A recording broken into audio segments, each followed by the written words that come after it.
The lesson. Oh, yeah. Z-Trip. Yeah, man. Tis a pleasure, man. Now, as I guess someone like yourself who's been doing this for quite a while, I guess in a nutshell, just take us back to the very start, as in where you're from, how old you were when you got into DJing, and how you got into it. Who were some of your main influences? Yeah, I mean, the big thing for me is I started doing graffiti. That was my and playing. I played drums as a kid, so I was really into drums, drummers, Led Zeppelin, John Bonham, Buddy Rich, incredible rock drummers, funk drummers as well. But the thing is, in doing graffiti, I would sit and do these pieces. And I remember turning on the radio in New York and hearing Mr. Magic and Marley Marl doing their show on WBLS, and then Red Alert doing his show on Kiss FM. And it was happening every weekend, and they were competing time slots from 9 to 12. So I was hearing all this music I'd never heard before, and I was hearing these DJs mixing it up and scratching it up, and I was like losing my mind, going like, this is incredible. So it quickly turned from me doing these pieces and doing graffiti really to like, the graffiti just became sort of secondary. Now I was really just listening to music and sort of drawing, as opposed to before I was just drawing and sort of music was in the background. So it really, the shift happened there, and that was probably my big inspiration, was Marley and Red Alert, hearing those guys play and mix these records. And so I would tape, back in the day, it was cassettes. You'd have to have 2 cassettes going at the same time in separate parts of the house.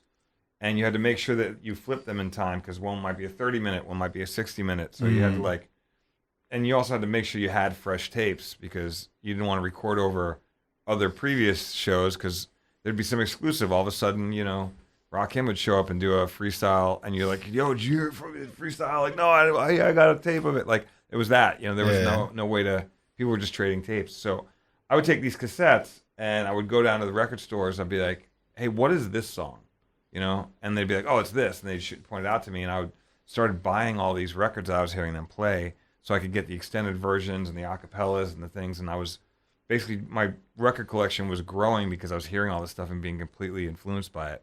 I never really set out to be a DJ. It was really just about collecting the music. And once I realized I had, 3 crates worth of 12 inches, I started to go like, okay, I got to figure out, I want to emulate what I'm hearing. I want to play these things. I want to scratch. I want to learn how.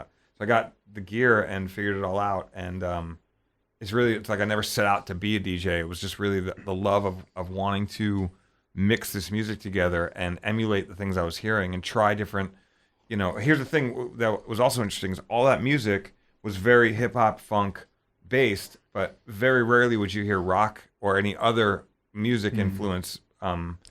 You'd hear it, but it just wasn't a lot. It wasn't as much as you'd hear James Brown or Sly and the Family Stone or whatever. So I grew up listening to these rock records because my brother he's an older brother. He turned me on to AC/DC and Deep Purple and all these rock bands, and I started hearing the drums. There's this common thread between just big, huge drums and rapping, and it's like when you hear Run DMC's first record, it's just big drums and them rapping, and I was like, well, rock drums do that. So it's like I started digging for weird rock records and things like that to see if I could get the same energy and power that I was hearing from these hip hop records. And that's where I started to realize, oh wow, there's a lot of this cross pollination that's going on, with not just that, but with jazz and with everything. So the collector in me started, it just all started, puzzle pieces started coming together. You know what I mean? And that was at that point I was like, okay, this is I don't know what, probably 87, 88 at that point, where I was like, I want to do this. I was going to school for art and ended up stopping.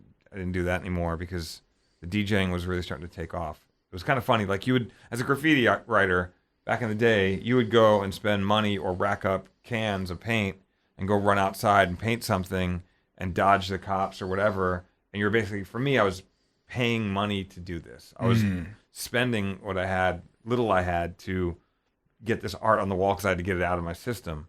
But I remember one day I got chased by the cops. I had to lay in the bushes for, I don't know, it was like 8 hours or something, right? Just laying there while cops were going around and just And it was that moment I was like, I have a DJ gig coming up where I'm going to make $50 and I'm laying in the bushes. And like, so it's like, clearly one of these needs to be the one that I need to pursue. And yeah, so DJing just it sort of took over. It became like this is what I'm going to do. And, you know, $50 turned into $100, turned into $500, turned into $1,000, and turned into me opening for all these bands that were coming in town, and, you know, putting out music, and just everything excelled. But it was never really, I never really set out to do it. It just all sort of came together. You know? Organically. Yeah. So tell us, you got the turntables, you're buying the records, you've obviously started playing a few parties, a few gigs. At which point do you distinctly remember, like, was it a particular event that you were like, yeah, this is definitely what I want to do? Yeah, I mean, well, the thing is, it's funny because there was also a really interesting time for me. My parents were divorced. I got a divorce. And so we'd moved to Phoenix, Arizona from New York. And so then my dad moved back to New York. So I was basically going back between Southwest United States, basically the desert, you know, very close to Mexico, and then going back to New York. And so these records that I was finding in New York were regional records that you couldn't really get anywhere else. And I'd take these records and I'd bring them back to Arizona and play them for people. So people were hearing these crazy independent hip hop records and just, you know, things they've never heard before, they would never hear. And so I got to be this guy who was sort of bringing this music to people. And it really was like house parties. I remember one house party. It was somewhere around the time. It wasn't necessarily one house party that made me go like, this is what I want to do. But it was around that time of, you know, people saying, hey man, bring your record collection over to our party. And, you know, they'd invite me to the party, but it was really because I had the killer collection and they just wanted to hear me play those records. When I realized that was happening, I was like, all right, let's do that. And then I was like, well, my parties are cracking, and I know they're cracking because I'm playing this music and people will come in to see me do this. So I'm going to start charging them, like, you know, hey man, you should make a cover charge and I should make X amount of dollars, whatever, just trying to hustle. Really, it was just to get more money to buy more records. Really, that was it. But there was kind of that moment there where it's kind of funny. Speaking of that time, there's one in particular where I remember it was a girl who was in my school. I was like my senior year in high school or junior year or whatever. And she was like hot, popular, right? She's like, hey, come and play my party. You really want you to play the party? I was like, cool. I was like, yeah, it'll be X amount of bucks or whatever it was. Like, I don't know, $50, whatever the fuck. And she's like, yeah, no problem. I was like, stoked. The hot chick is asking me to DJ her party. It's going to be cracking. And it was. And I remember I sat up there, and it was me and a couple other dudes I would roll with. And I was like, oh, hey, man, I got to go grab something out of the car. And I ran to the car and came back. And the guy who was like her brother or something was at the door. And he wouldn't let me back in unless I paid. So I had to pull out $5 and pay the guy just because my song was running out and I had to get back. And then I ended up not getting paid that night. So I actually paid to play. So it was like there were moments back then. But when I recognized that there was a desire for people to see this and that I could turn this into something.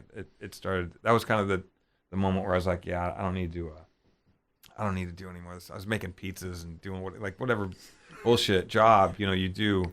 But once I started doing that and making mixtapes and spreading it around and I DJ'd my high school prom when I was in high school. So it was like the satisfaction of being in a school that you weren't really stoked to be in because it's school. And you just want to get out, but knowing that they're paying me to DJ this thing is kind of, when you get a check from the school, you know what I mean, and you're going to that school, a light bulb goes off and you're like, wow, I could do this. I could really figure out how to do this, right? And I think it was kind of around sort of high school where I was like, yeah, this is happening. And I took any DJ gig I could, man, weddings, whatever, it didn't matter. I just wanted to be DJing, period. And, I think that's why I was successful with it, because I just wanted to play these records. Money really was just about getting more records, like I said. Where did it go to the next level? I think for me, there was a couple moments. I was making mixtapes and selling them locally in Phoenix at the time out of a store called Swell. And Swell was kind of like the clothing store, hip hop shop, graffiti shop, record store, rave kind of outlet. It was like the one spot, you know what I mean? Like if anything was happening in the underground scene, and people in that store knew about it or could find out about it. So selling my tapes to through there, I remember I'd bring down 10 tapes and $10 a tape to the guy, and yeah, cool, I get $100, I'm stoked. And I'd come back, a couple weeks later, he'd be like, yo man, we sold out all of your tapes. I was like, oh yeah, I'll get you 10 more. He's like, no, but we sold out of all of them in 2 days. I was like, what? He's like, you need to bring back like 30 tapes. I was like, cool, do it. So I'd go to like Kinko's and, hand cut all the covers, and had to go to the tape duplicating guy. And was like, hey man, I need another, 50 tapes or whatever it was. And it was just the hustle of that whole thing of getting them out there. But the thing is, once that started to happen, the tapes started to spread around, and people would call me from like San Francisco and be like, hey man, I heard your tape from a friend of mine who had a thing. Can we get some tapes? I was like, yeah, cool. So it really just became about becoming my own distribution of like, and having a notepad with like, sold 10 tapes to San Francisco, got a phone call from this guy who wants 5 tapes, or this guy still has 10 of my tapes and hasn't paid me. I got to track that. So it became this whole thing of a hustle of the music was starting to get out there and the tapes were starting to get out there. And then the gig started. Because then it was like, hey, so-and-so from San Francisco heard your tape and wants to have you come out and play a party. Oh, what do I even charge for that? I don't, it's like, it's all uncharted territory. So that happened, rapidly, but then it also turned into the tapes that made their way overseas. And I was starting to, make volume 3, volume whatever, and just start really doing the tape thing pretty hardcore. And I would get these calls from people like in Germany and go like, hey, we have this B-boy event called Battle of the Year. We want you to come out and DJ for it. We heard your B-boy mixtape and we loved it.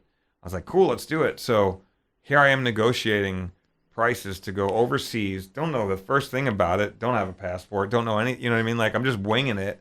But the demand based off of that, and every time I would go and play, I was very aware of like, I got to show and prove. I got to kill it. I'd get there early. I'd set up. Everything was about like making sure I got called back. You know what I mean? Making sure I made an impression, making sure people dug it. And it was really about just trying to take over. So that was sort of the big pivotal turn of like, saying to the guy at the pizza place, like, hey man, I got to stop making pizzas because I got to go to Europe and go DJ a thing. And they're like, what? Yeah, it's like, yeah, man, this whole thing is just starting to happen. And, when that happened, it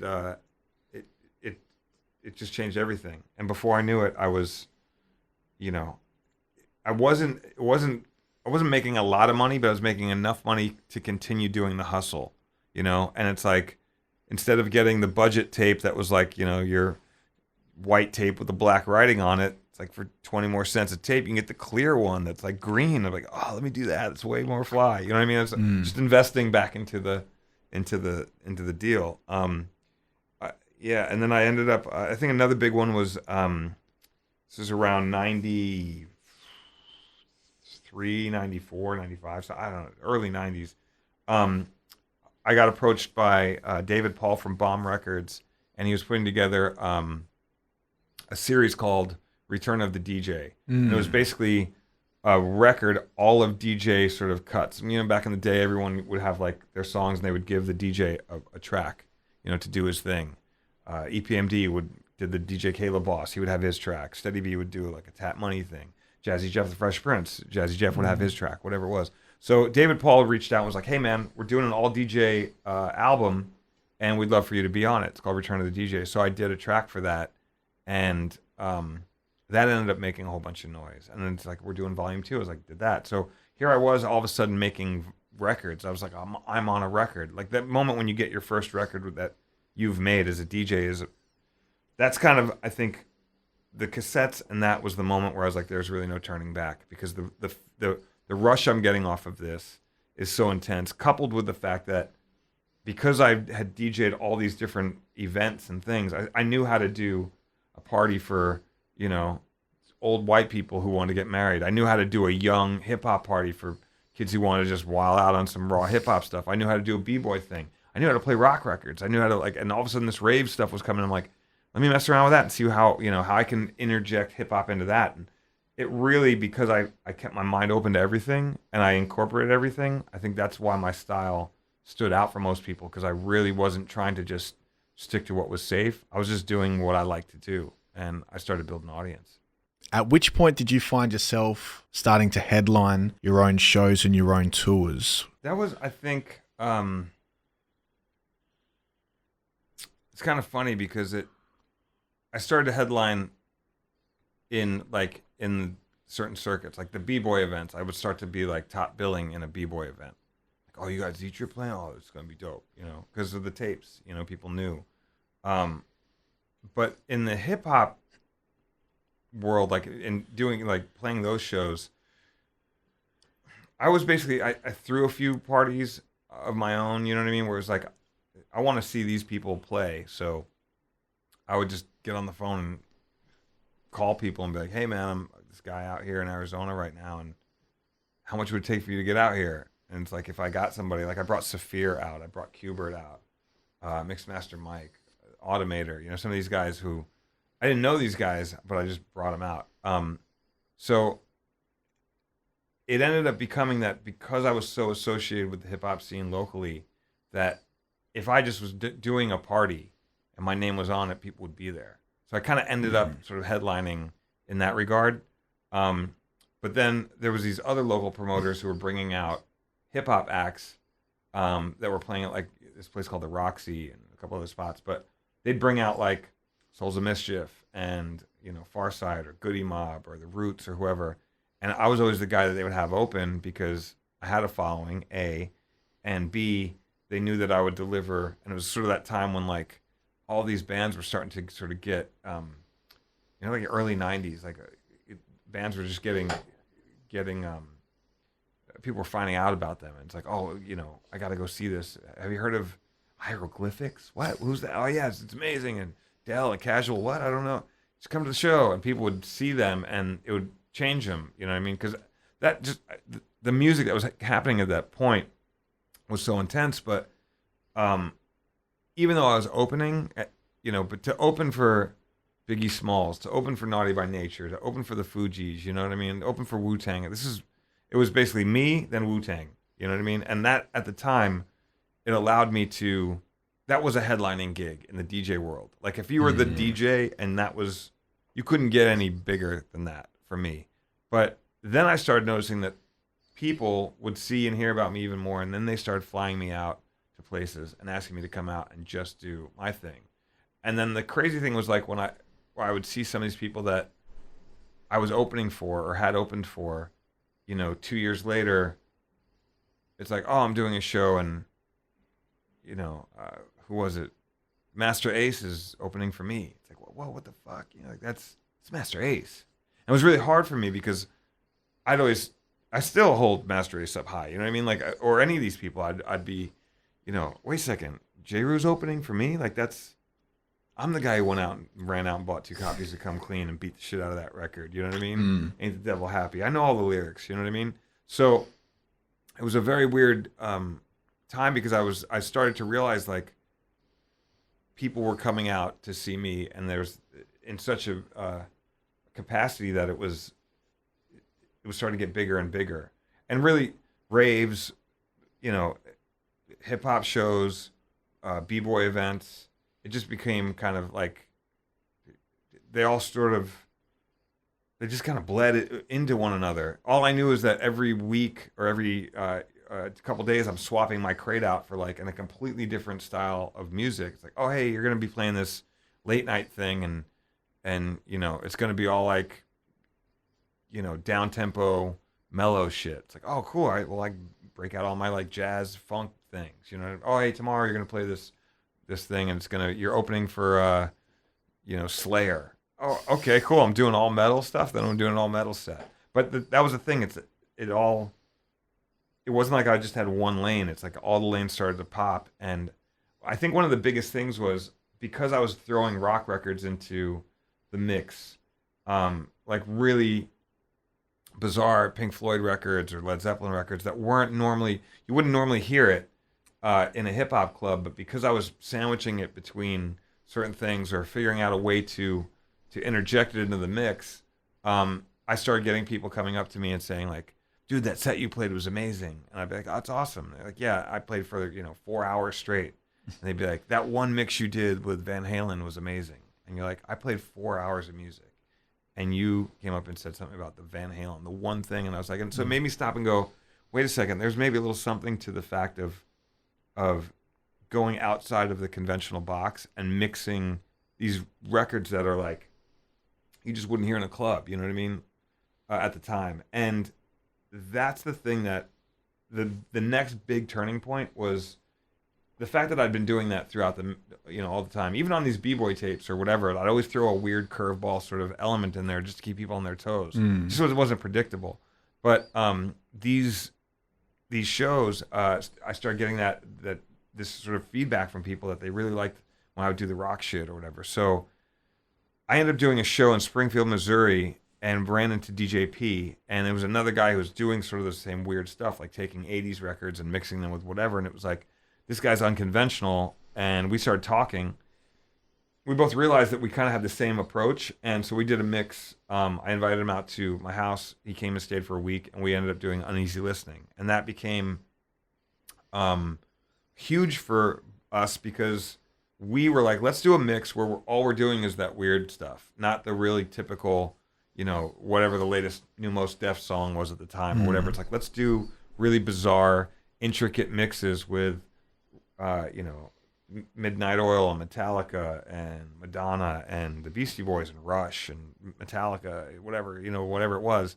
And we did it kind of a little bit as a goof, kind of like, this is just showcases us just being bizarre.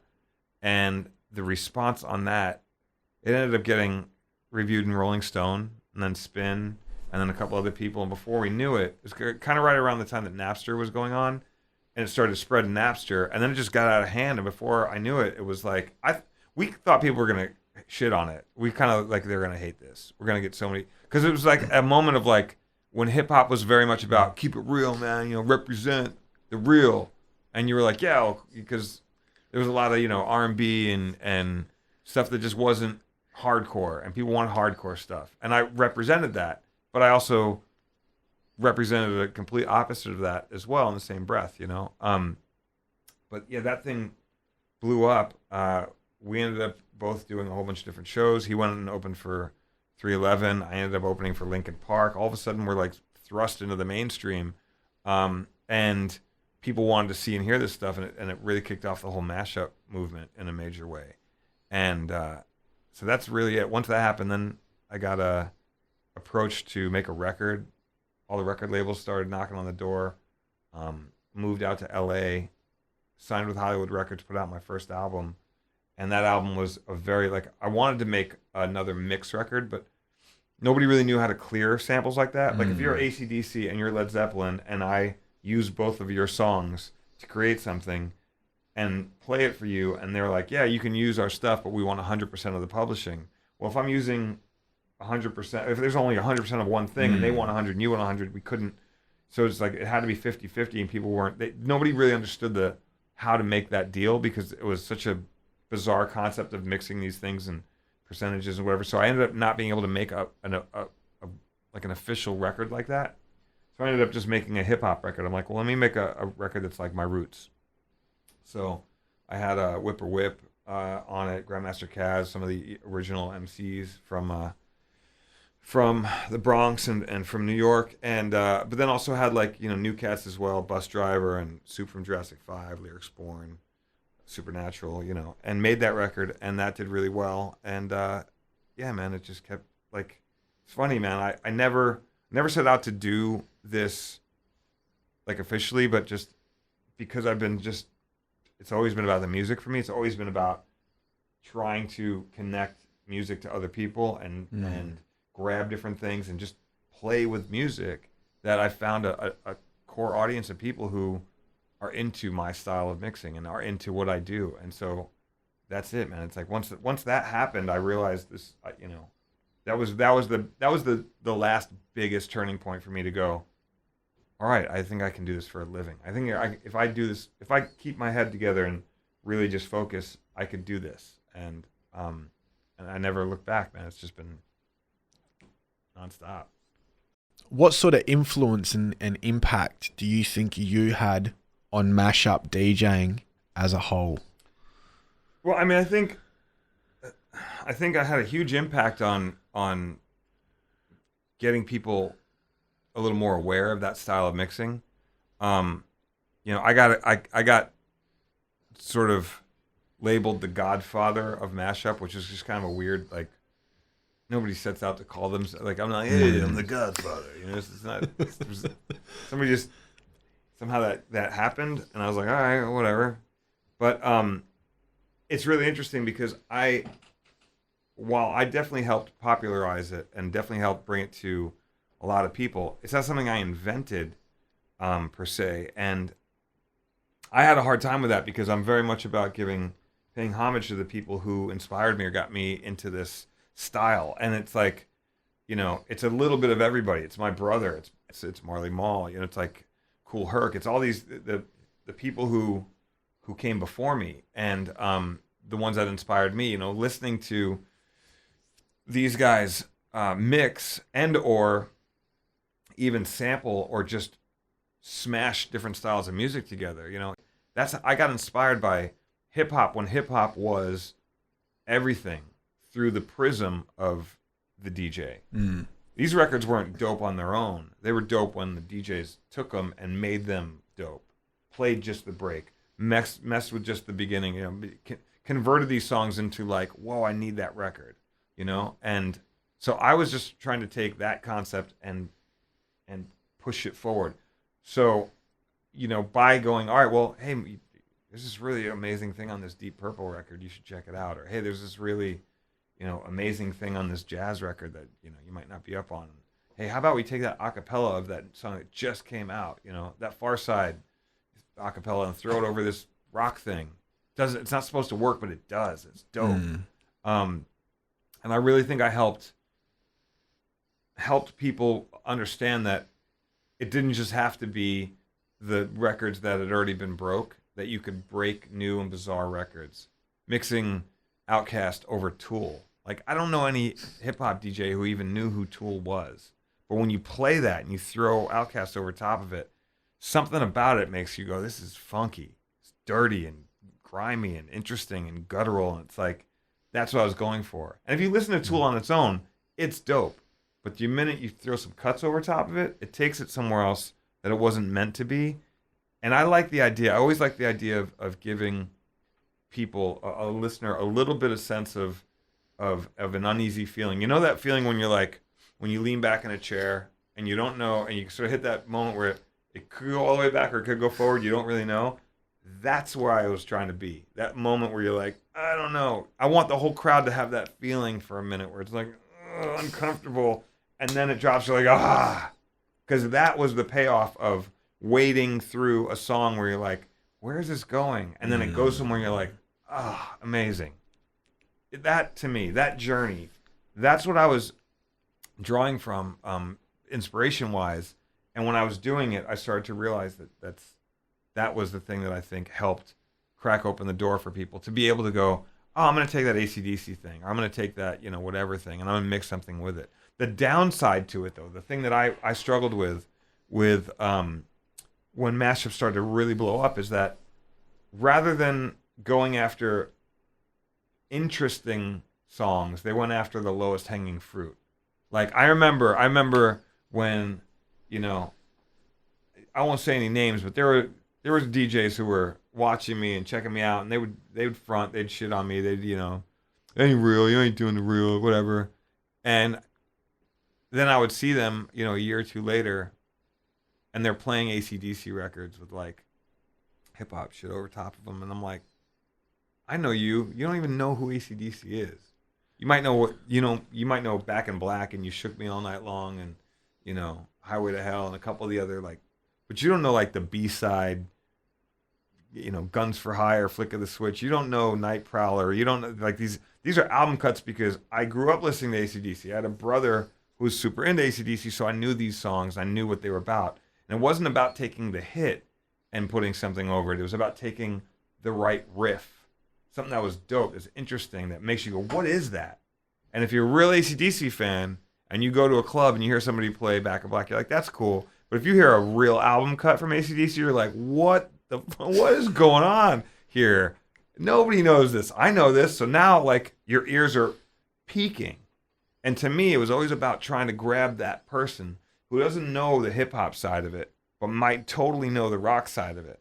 Like, might live and die by that. And the minute you bring them in on something that's in their court, and you put something of equal importance that they might not even know about or care about, but you put it together and you give them that mix that's like, I'm validating your taste in music, but I'm also turning you on to this. That's the thing I really liked, is about giving somebody something completely unfamiliar with something super familiar. But the problem that I saw that started to happen is people went for familiar and familiar. And there was something about, well, sonically it could work and it could be groovy and cool, but the whole point was to Trojan horse that, the medicine, in the sugar. That's what I was trying to go for. But when it's sugar and sugar, there's no medicine, and you need the medicine. These people needed to get, like, I had to be able to turn hip-hop heads onto these rock records. I had to turn rock dudes onto these hip-hop records. That was the whole point. The whole point was to diversify the crowd and get these two worlds talking and get them to appreciate each other.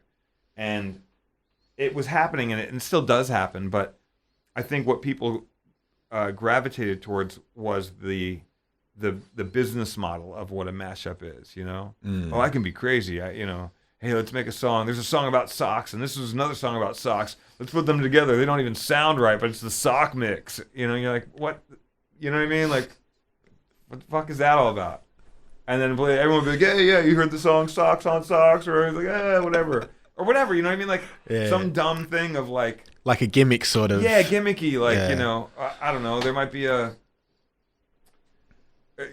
David Bowie, Let's Dance, and like, I don't know, some other song with Naked, and it'd be like, hey, you heard my Let's Dance Naked song? You're like, oh, it's not, I get it, but it's like musically I was always more concerned about sonically the merit of what you're concocting, and when things are in key and when they fit and there's just an ebb and a flow to it, you're like, oh wow, I didn't ever really think those things could go together. And it was really about pushing people's ideas and getting them to think outside of the box. And so your original question, yeah, I do think that I definitely helped change the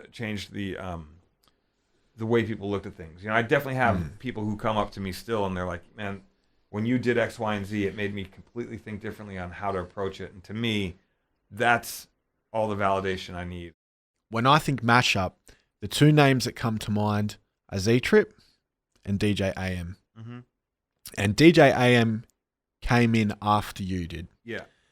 Now, tell us a bit about, your relationship with AM and I guess the competitive nature of you two sort of at some point doing what was a similar thing, but there weren't many of you guys doing it, compared to not to that other degree. genres. The thing that's interesting about Adam, about AM, is we had a little bit of a competitive thing going. It was just kind of interesting because when I met him, he was big AM, and he was just starting to kind of make some noise around town, and he had heard me play. He'd seen me play. He'd came out to see me open for Linkin Park, and at that time, I'd ripped off the AC/DC logo and made a Z-Trip, made a 4-finger ring. Like I was all about it, I was like, yeah, this is kind of mentality, and so I ran around with those guys for a few years, and he came out and saw me play, and he was friends with my manager, and I remember my manager saying that he came up and said to her, I want to do what he's doing up there. You know what I mean? And so I was like, oh, that's awesome. I'm inspiring him. And then we did a couple shows together in Hollywood, and I remember hearing him do a couple mixes that I had done. But it's also, at the time, it's not like I owned the mixes, you know what I mean? But there was sort of a little bit of like, if somebody rinses a tune out and they kind of make that their tune, you don't go and kind of play the same tune the same way in the DJ world. But, at the same time, that also goes against what it's also about too, because if you think about it, back in the day, if like Kool Herc plays Apache, you're going to want to go find Apache because it's the jam. And so now somebody else plays Apache. Well, he's known for playing Apache, but now there's another guy in town who's also playing it. So it was kind of that mentality of like, you can't really own a mix, but you could definitely tell when you're influencing somebody's mixing style. And I could hear me influencing him in a major way. And I never really said much about it. I was sort of flattered by it, but I kept it moving. But I remember, you know, right around the time he got the surgery and he turned into Skinny AM and started dating Nicole Richie and that whole sort of thing. He started making some noise. I remember going to see him in Vegas, and he was playing, and they had a big logo that threw up on the screen. It was DJ AM in the AC/DC font. And I was like, "Come on, dude! Come on, man! Like, come on!" And so, he and I had words about it, and I was like, "Look, dude, that's, you know, I'm not like trying to interfere with where you're going, but like, let's just call it what it is. Like, that's not the look. Know that I saw that. Know that it didn't. I'm not really vibing with that, but like, there's enough room on the planet for us to do what we need to do separately. But just know I'm kind of checking for you." And the thing that's kind of messed up about that is it put distance between us. And then there was a lot of people who were fans of mine who started to see him and would see him with the logo and the things and be like, "Yo, he's biting Z-Trip," and certain mixes he would play, and it became this sort of thing where it wasn't so much about me like really giving a shit, but my fans were starting to give a shit and pointed out to me and be like, "Yo, he's biting your thing." And so it's funny, man, because around that time we didn't have beef, but I also was like, he was on my radar of like, keep an eye out on this dude because who knows what's going on. Plus he was blowing up, and you know, I was stoked for him in that regard, but I also had a chip on my shoulder because I was like, you know, in my mind, you're riding that fine line of I gotta maybe shit could go down. So I always would pack 5 records in my crate that had his name on it, you know, in case shit went down. That's the b-boy in me, is to always have something in case shit goes down. And I kept those in my crate forever. And then, you know, Serato came, and you know, we were cool at that point, but there was that moment of carrying them around that I always sort of had that. It was like carrying that axe, you know what I mean? Ready to grind. And when he died, it fucked me up a little bit because I had a little bit of that mentality still in my world of like, you know, I'm happy for this guy with all of his success, and when I see him, it's cool, we're cordial, but there's always like, I don't know, dude, you did that crazy shit back then, like, I don't know, you know what I mean? So just always have one ready. And when he died, I was like, I'm carrying around this mentality of like, not, you know, and it fucked me up because I was like, what is that about? Like, I'm trying to take this guy out like with records, but he took himself out. Like, fuck with that for a minute. Like, chew on that for a second. It really, so it kind of messed me up, and I had a little bit of a hard time with that because I don't think he and I ever really got to get to a level of really being cool. And here's the crazy thing about it is I ended up having a little bit of peace with it later on because back in the day, Vegas had reached out to me to do residency when I went right around the Linkin Park days when I was opening for them. And I turned it down because I didn't really feel the connection to Vegas. I didn't really feel like the style of DJing I was doing would really work there. I did a couple shows, a couple parties, and it did, but I was like, Vegas is so about the pop tune and just doing drugs and getting laid and, you know, whatever. So it wasn't really about the music for me. So I said no. And they ended up reaching out to AM. AM ended up going there and getting the $1 million deal and opening doors for everybody there. And when he died, the Palms had reached back out to me and said, "Hey, look, we want you to do a night here. You know, this was AM's night, and we want you to do it." And I was really struggled with that for a minute. You know what I mean? Because I was like, this is, you know, it's just kind of a weird thing. So I ended up going and doing it, and I ended up channeling a lot of what he had brought to the mix there. Just as far as like the fact that he was able to turn that club into a thing, you know what I mean? and have DJs get paid the way they needed to get paid, and have us be able to represent the way we would represent.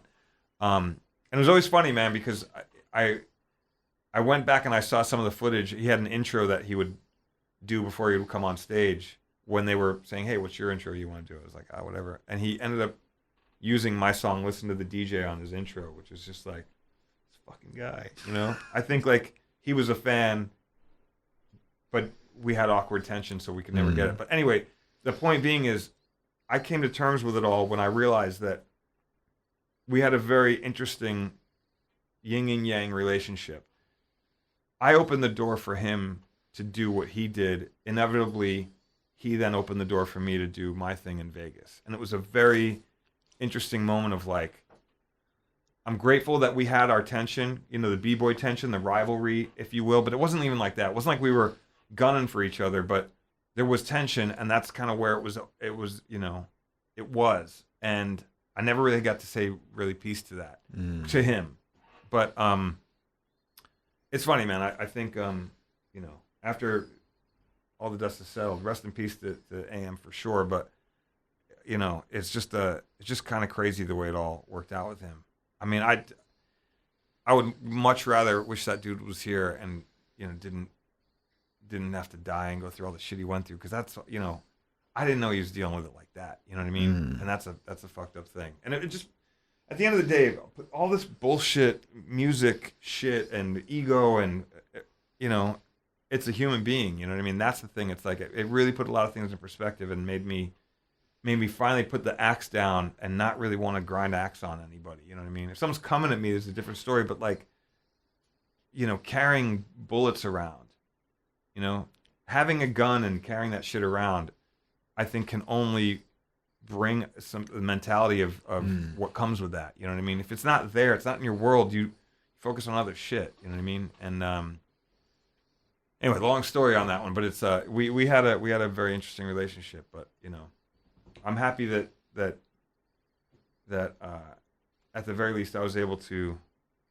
you know, just clear my my head with that and come to terms with it. Still fucks with me a little bit though, man. You know, it's like,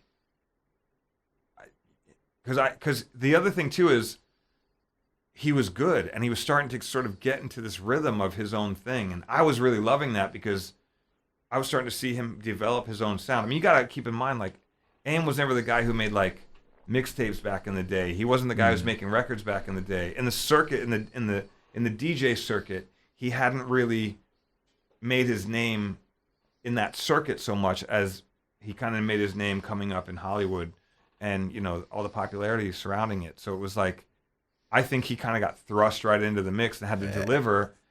And what are you going to do, man? You just, normally that's what you do. You just go for whatever you can. But he was just starting to get into his sound and do some really interesting shit. And, you know, I can only imagine what he'd be doing now. You know what I mean? Like, so it's just a weird, I do wish he was still around, man. He was definitely one of us, you know?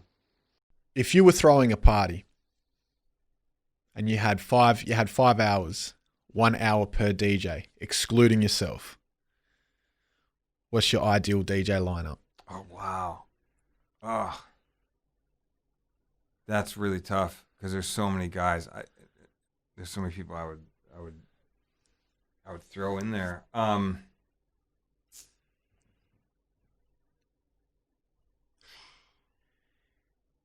Man, yeah, it's not an easy one. No, it's man. not easy at all because certain guys do certain ways. I'd probably throw in my friend Tom Chastain, who's a reggae guy. I know he would play an incredible reggae set, and that would definitely have to be in there. I'd probably have Jazzy Jeff. Yeah, maybe him and Craze do a 2x4. That counts as one, right? Yeah. Yeah, that'll pass. Yeah, all right, cool. You got to get creative, man. You've only got 5 okay, slots. Cool. Let's see. Gaslamp Killer. I'd probably have to throw him in there. I think he plays amazing stuff. Always blown away by what he is doing.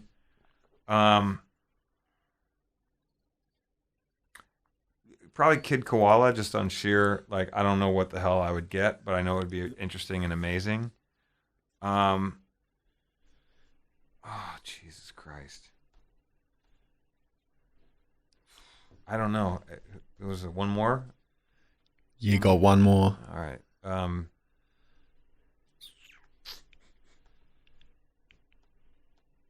Who am I forgetting?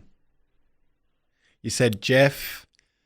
You said Craze. I'm forgetting like eight Yeah. people.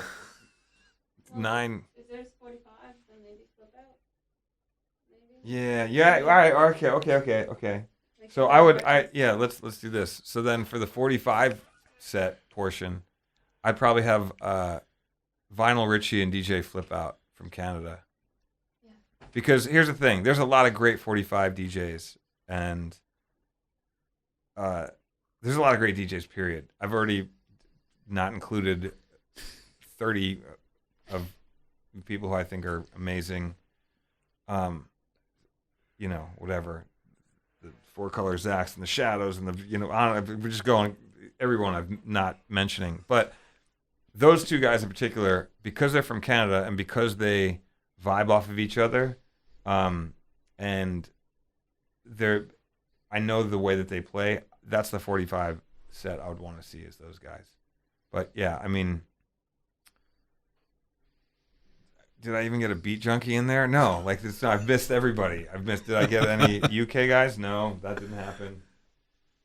Kev Darge, I didn't get him in there. Like there's a million guys that I would want to see, Give me a festival and I'll get everybody on that shit. Give me five guys, it's like I can't do anything with that. Now, in terms of DJ crews, your Executioners, your Scratch Pickles, your Beat Junkies, of all the ill crews, and they're the three that come to mind. Mm-hmm. Who do you think was the illest crew overall? In your opinion, your favorite crew? I'm gonna say it would have to have been the Scratch Pickles. Just because those guys did the most bugged out shit.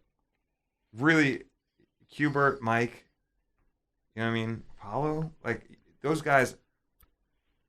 When they did that set that they did with, I think it was Mike, Q, and Apollo. When they did the Rocksteady routine. Versus the Executioners. No, not that. Just when they first did like the Rocksteady routine. Oh, yeah. The very, very, very first one. The real Rocksteady taking out that whole thing. When I saw that, I was like, wait a second. I'd never seen one DJ on one turntable do something, but let alone 3 of them just playing one turntable and then doing like a turntable band. I'd never I'm going to do the drums, you're going to do the horn thing, and I'm going to and they had choreographed it so well. I'd never seen that. So for me, look, Executioner's amazing. You know what I mean? Beat Junkie's obviously amazing. Scratch Perverts. I mean, I can go on. There's even the C2C guys, you know what I mean? Currently, there's a million dudes that are great crews. But those guys in particular, I think there's just something up in the water in Daly City at the time, man. Like, Bay Area had the illest DJs for a minute. You know what I mean? Like, Philly had it for a minute, New York had it for a minute, Chicago as well. But when San Francisco got it, they fucked it up a little bit. They changed it up, man.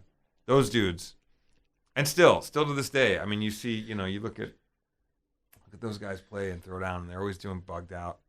Hubert still always does something interesting and progressive and is still, pushing the boundaries with that. D-Styles as well. It's like all these guys. But to me, they were the ones that I think changed the dynamic. You know what I mean? Really changed it. Plus, the bigger thing is they were pressing up their own records. You know what I mean? There's a huge power in that, in the sense that they were making these records how they wanted them to be, to perform the way they wanted it to. And not a lot of guys were doing that at the time.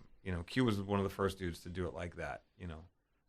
Simon Harris, Norman Cook, and all those guys, Cameron Paul, all the early guys who were DJs who were making scratch records were making them a certain way, but those guys were the first guys to make it in a way that it was incredibly accessible for DJs to have 2 of those records, and that's all the records you'd ever need.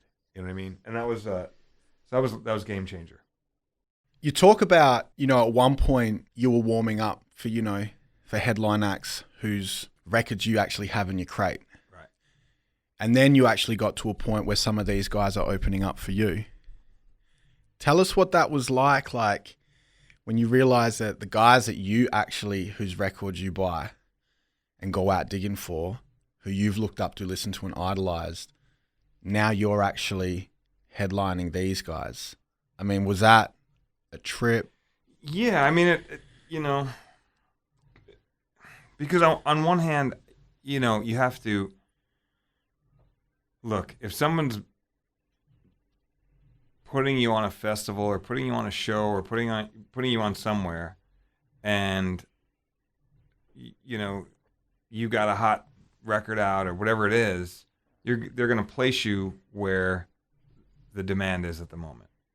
And if you're another act and you're dope, but maybe you don't have a record out or maybe whatever it is, they're going to put you underneath the person who is, that I realize the ebb and flow of it because I've seen it in both ways.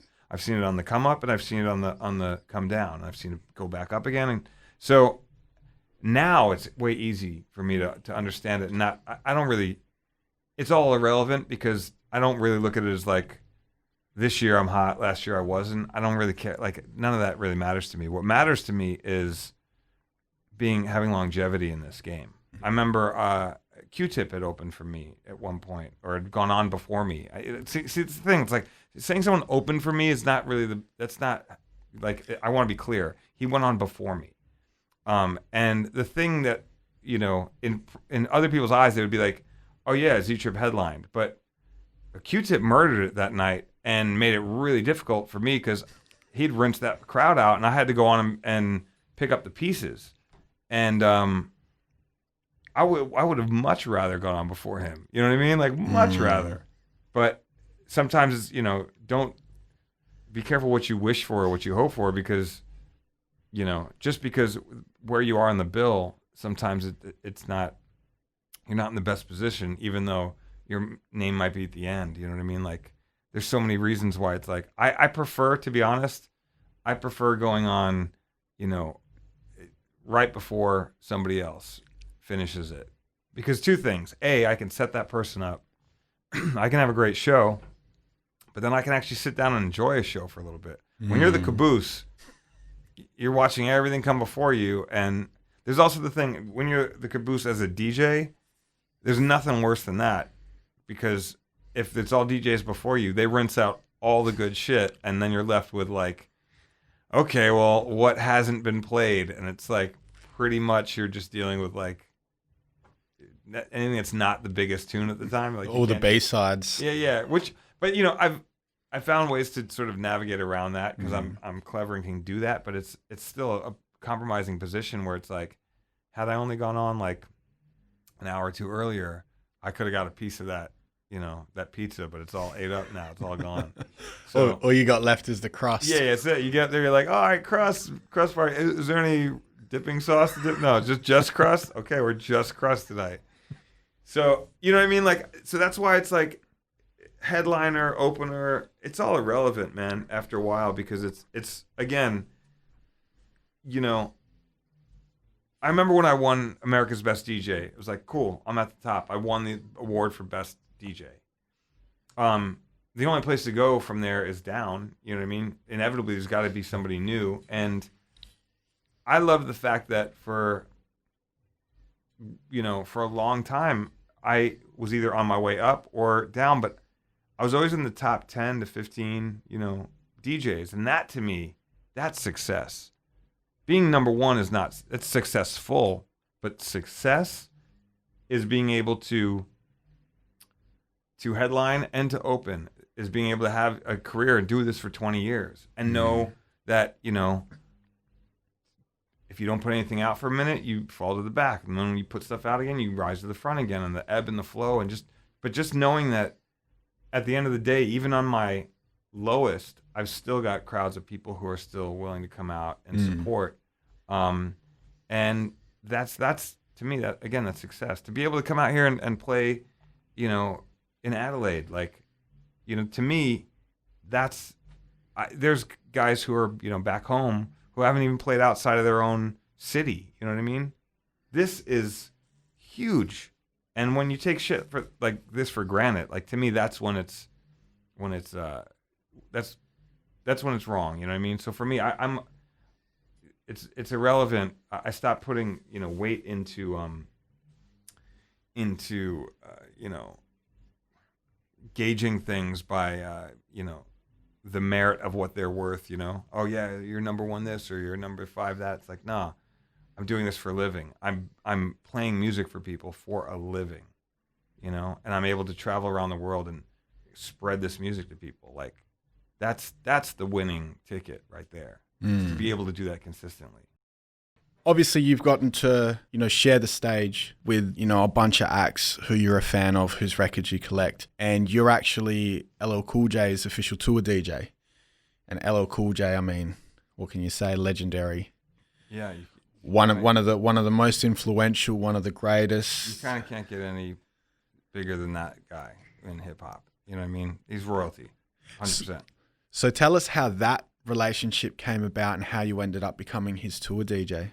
Yeah, I had somebody had reached out to me to DJ on a program that they wanted him to host and me to be the DJ on, and so we took some meetings on that, and it ended up not panning out. But I'd reached out to him to see if he wanted to do a surprise guest spot at South by Southwest, and have him come out and do Mama Said Knock You Out, and he agreed to it, and so we ended up working on a couple songs of his and just sort of mixing them up a little bit, doing a little bit different kind of mashup style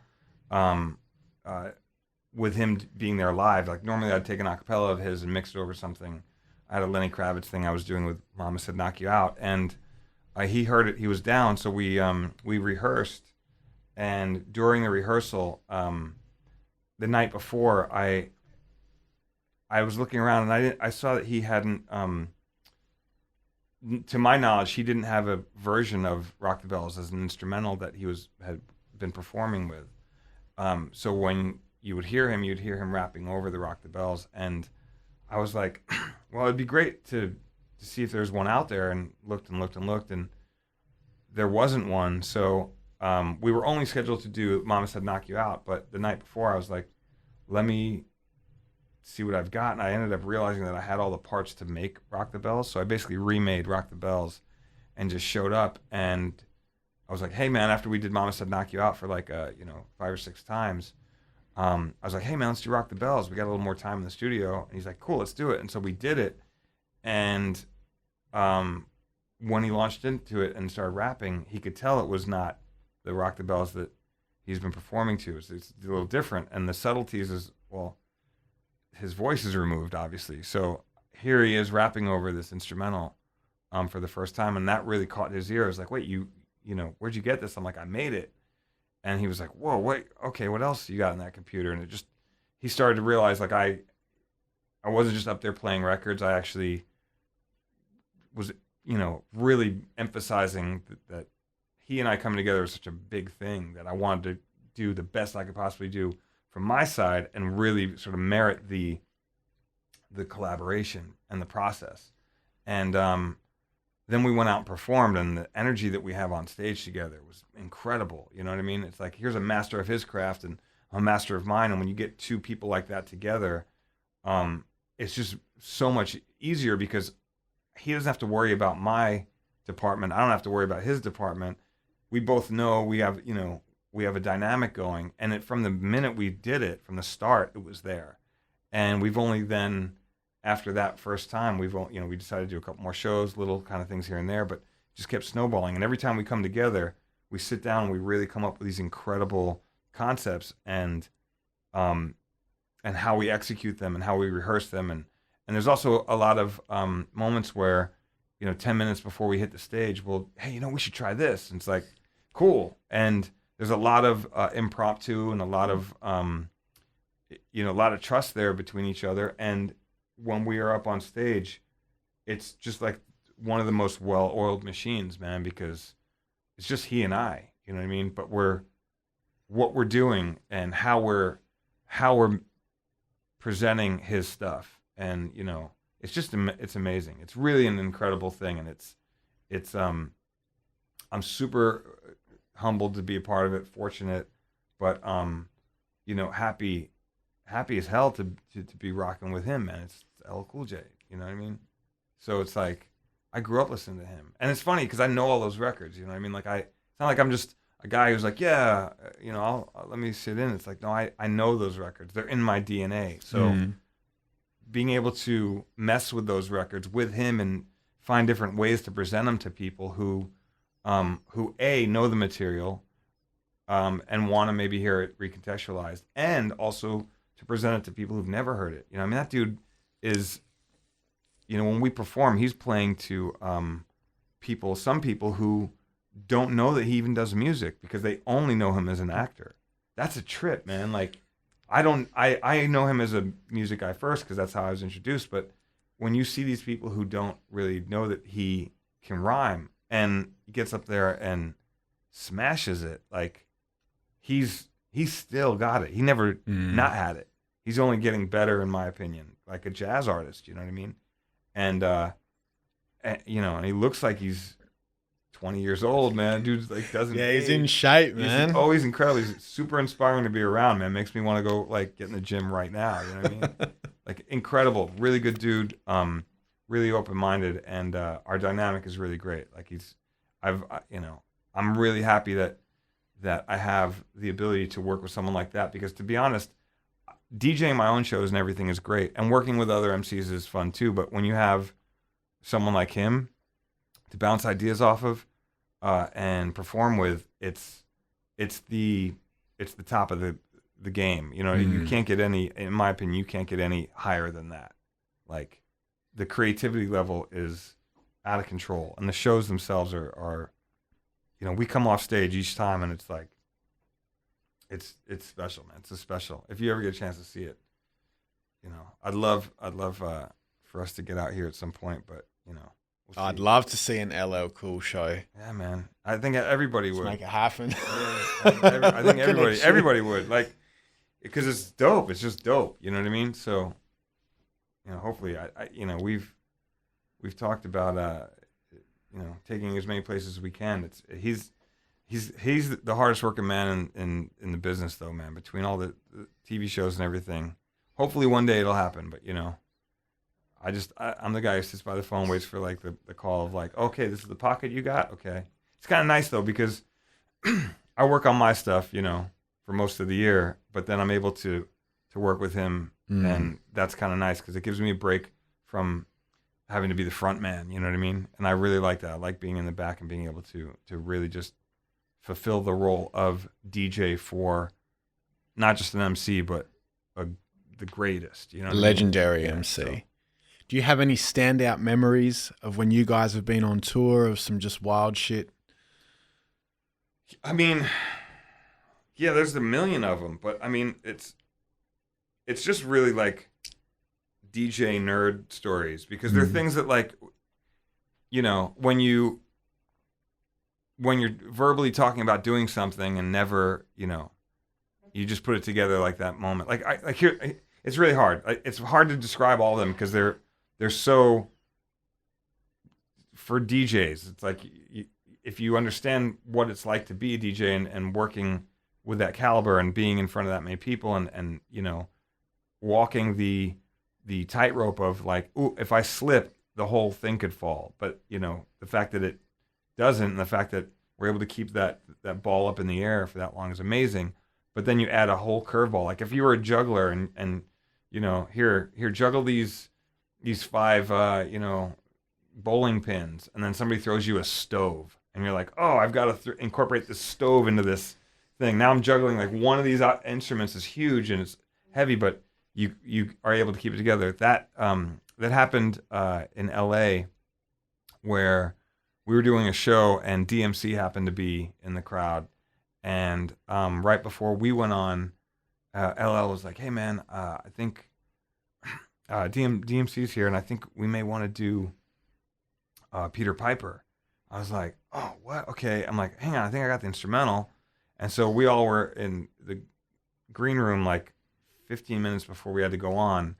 And we were like, okay, so it's going to go like this. And all right, I'll do 4 bars here, and I'll intro it like this. Okay, yeah, cool. And we'll do it. yeah, that sounds right. Okay, so it'll be like this. Yeah, cool. And everyone sort of high fives, and then you roll out on stage. You're like, okay, man, I hope I got all that. You know what I mean? Yeah. But like, because we're all professional and because this is what we do, you just do it and it comes off right. And so we did that and smashed it. And it was incredible to see LL and DMC trading rhymes on Peter Piper and me cutting Jam Master Jay's parts and channeling his energy through it. And obviously he's a huge inspiration to me. And, so there's that moment of like, is this really happening? Is this really happening right now? Because when you're in the middle of it, like, I can't enjoy it because I'm so worried about like making sure that, I could enjoy it, but I'm so worried about making sure that I nail everything I need to nail with style and finesse and showmanship and power. But that moment where you get off stage and you're like,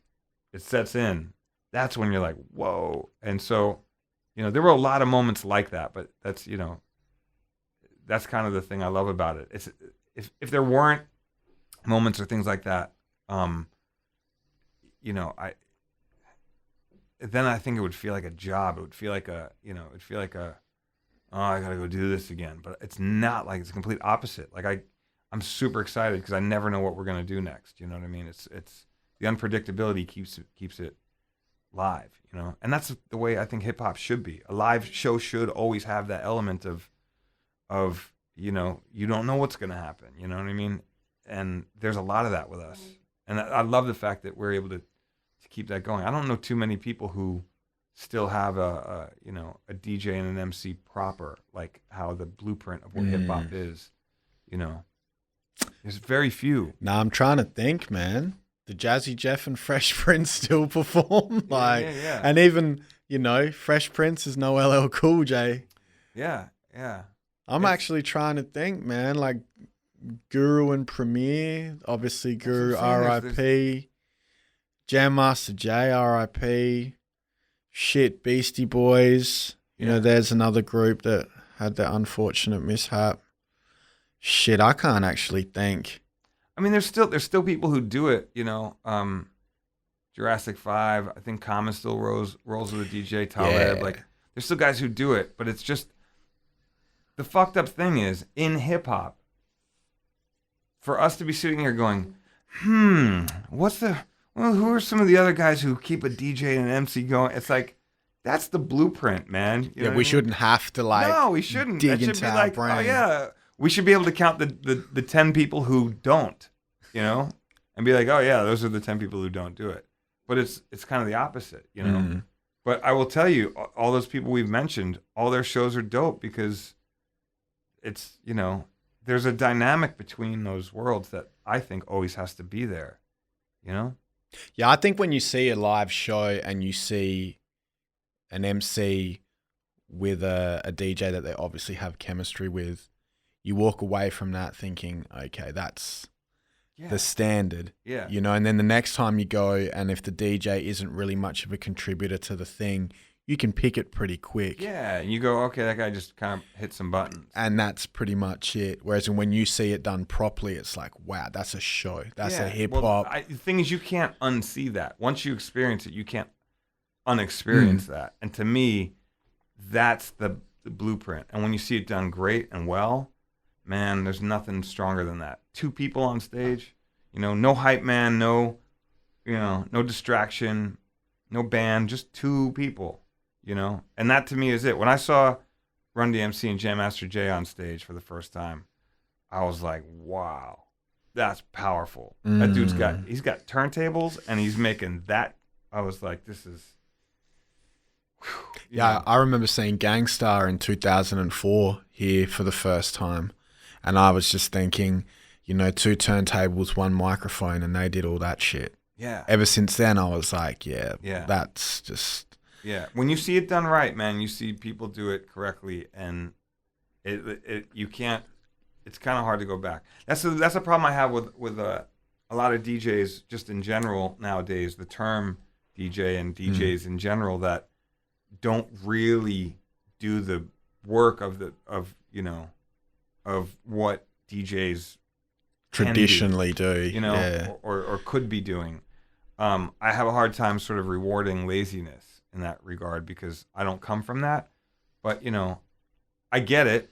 You know, in this day and age, not many people even really care about that. You know what I mean? It's just more about like, hey, is the production good? Is the tune a big tune? Did everybody wait for the breakdown and the drop or whatever? It's like, yeah, okay. But when you see people are out there who are still doing it, you know, that's why I really enjoy messing with Red Bull 3 style. I really love, you know, the DJs out there who are repping that, you know, SK and Four Color Zach and, you know, Headspin, all these guys who are like the next generation of dudes, Scratch Bastard, these guys who are like, they're keeping that going, you know what I mean? And they're inspiring people, and it's like there's still a wave of people who actually care about the culture and really want to rep it and learn it and push it. And it's like when I see that, I feel like there's still hope. But the downside is what used to be the norm is now not. You know, for us to go like, what's another hip hop group that has a DJ that's really good? It's like, yeah. Turn back the clock 20 years. Yeah, that would never have happened. Not really. Not many. On the topic of 3 Style, did you hear about the incident that happened here in Australia? Of course I did. Of course.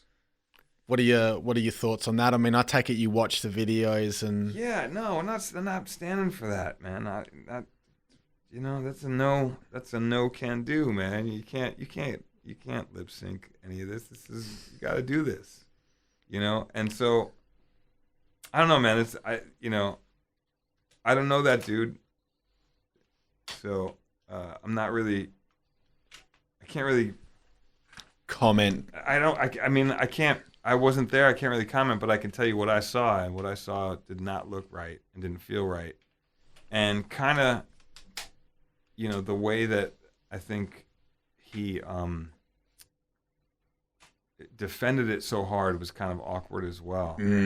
I think that's what made it the worst. Yeah, it was like, look, man, I get it. If you know, I would, my angle, if it were me, and I mean, I wouldn't have done that in the first place, but I would have been like, look, I was just taking the piss out of you guys to show you that, like, I could get away with this, you know.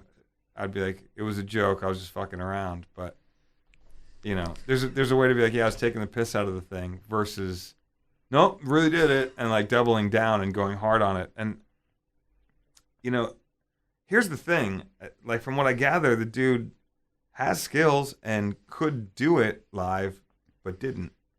So that's the thing that is kind of weird. It's like if you possess the skills to do it, then just do it. Just do it live in front of anybody. Don't post another take that you did at your studio saying, "Well, look, I'm doing it live now."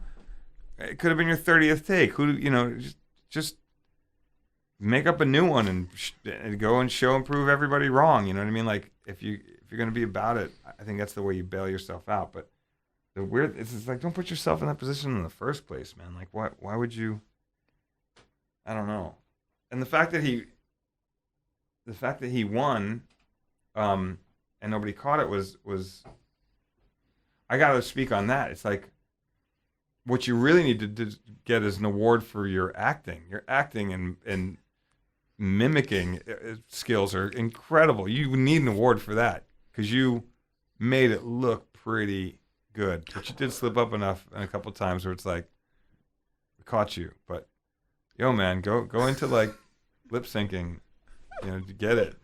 I'm surprised, like, because I think it'd actually be more difficult to try to fake it. I don't know, like, that's the thing, is trying to like mimic the subtleties of, like, you. It's harder to do that than it is to do the routine, in my opinion. That's why for a long time, if somebody asked me to mimic one of my routines or one of my bits, I'd be like, yeah, okay. Like, I got to really study the lines. I got to, you know, the subtleties. It's like, so I don't know. That whole situation is bizarre. I don't know, man. Shout out to Samurai. He took it. Yeah, and he did well. He came third in the world. Yeah, so. He's dope. He's dope, man. Yeah. He's a good dude. The lesson. 27. Oh, yeah.